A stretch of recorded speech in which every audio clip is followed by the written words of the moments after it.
Сәлеметсіңдер ме, балалар? Күндей жадырап, айдай арайлап, жұлдыздай жарқырап, судай таза көңілмен бүгінгі сабағымызды бастаймыз. Здравствуйте, ребята! Я желаю вам хорошего настроения на весь день. Бүгін 20 қаңтар. Сабақтың тақырыбы. Күн райын бақылайық, ғажайып қыз. Ребята, сегодня 20 января, у нас сегодня новые темы. Күн райын бақылайық, ғажайып қыз. Жаңа сөздерді үйренейік. Тұман, туман, бұршақ, град, көктайғақ, лед, моншақ, бусы, абайла, будь осторожен, сүңгі, сосулька, мұзайдын, каток, сырғанақ тебу, катание на коньках. Ойлан, алдағы аптаның күн райы болжамын айт.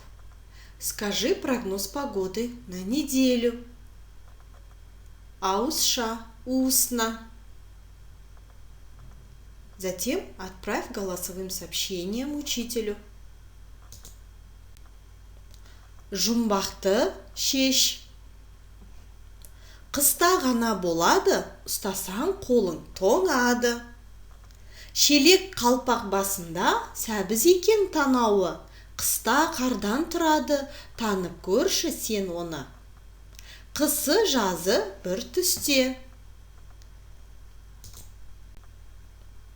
Берілген сөздерден сөйлем құраңыз.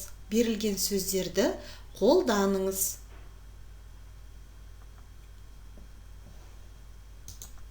Ребята, данными словами надо составить предложение. Например, бірінші сөздер қыста, түседі, ерте, қараңғы.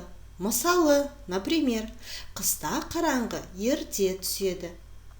И так далее. Оқушылар орындайтын тапсырмалар.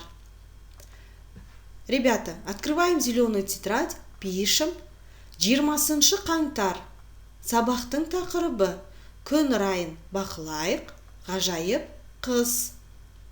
Оқулық нөмір 2, 67 бет. Бірінші тапсырма. Екінші орындайтындарың. Оқулық нөмір 2, 68 бет. Үшінші тапсырма. Оқу.